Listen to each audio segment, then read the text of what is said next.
Hello YouTube, this is Darkon633. I'm back with another Ben 10 review. This time we're going to take a look at the Ben 10 basic figure of Heatblast in the Reboot series made by Playmates Toys.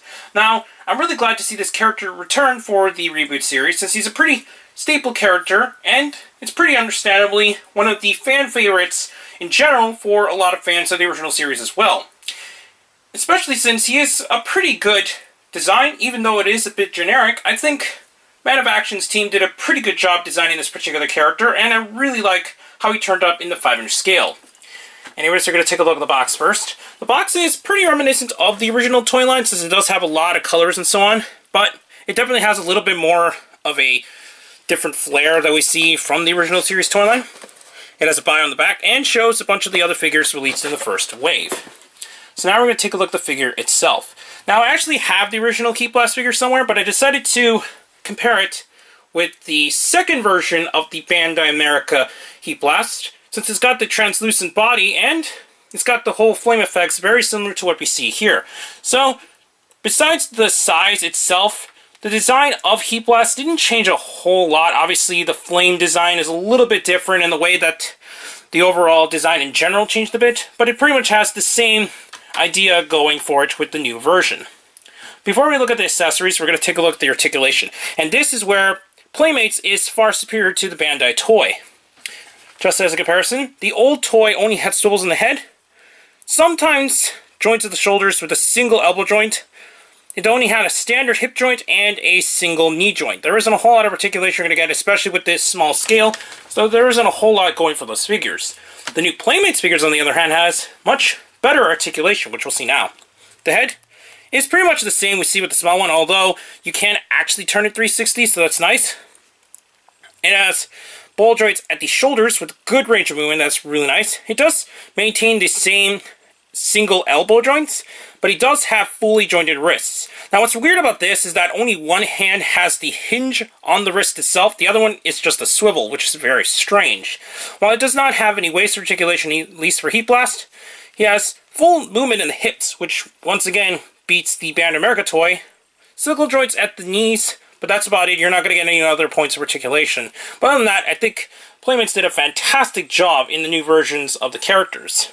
He does have these two flame effects. One can be actually plugged in very nicely in one hand. This one I do like, since it does like to stand very well. This one, on the other hand, I really do not like. Basically, from what I could tell, you're supposed to take the peg, put it in his hand, then put it on his wrists, but unfortunately, sometimes it doesn't like to stay in. Sometimes it does. But once it does stay in okay. But when you shake it around, as you can see, it does pop off. So I really do not like this particular flame effect. This one is okay. So that covers the basic figure for Heatblast in the Playmates Reboot line. Now, seeing as the figures for the TMNT line was starting to diminish in quality, it's nice to see that the newer lines are definitely getting a lot more flair for their, obviously, new brands that they acquired. Both this particular figure and the new upcoming figures from Playmates, I think is turning out really nice for, for the Playmates Voltron line, I meant to say.